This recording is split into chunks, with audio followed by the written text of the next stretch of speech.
Starting back, pit back, Joe Logano, one stage.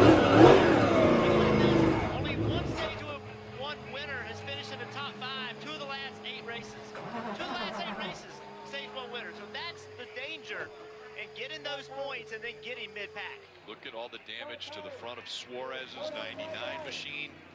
And think about all of the adjustments and changes to these cars that NASCAR made to allow them to absorb these hits. And this is the ramifications from that. Obviously, it absorbs a lot of energy that the driver does not, but the damage much more severe in these impacts and these wrecks than we've seen in the past.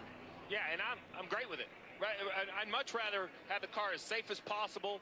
You know, people hate this cliche, but you don't build them to wreck and keep racing. Like, when you wreck, you wreck. I hate it for Suarez. The 22, on the other hand, it didn't look like his was damaged too much. It looks like he's just stuck with 4 flat tires. We asked NASCAR this morning. 4 flats. 4 flats. Tires or tow truck quick. Okay, so what they're going to do is push him around to his pit stop, let him put tires on it. They're not going to remove him from the race with the damaged vehicle policy and all that. The AMR safety team there is on track to help him, but he's definitely going to lose a lap or 2. We'll see what happens to start all this. Put the fucking truck to it! Put the truck to the fucking thing! Come here! What do you want? Hook the thing up! We're pushing. What I do you can't feel push the it! Come here! Come here!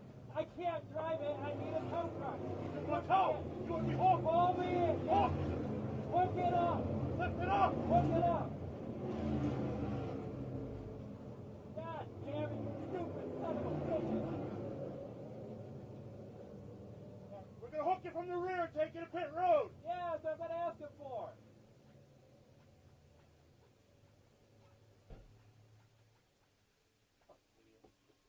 God, stupid sons of bitches.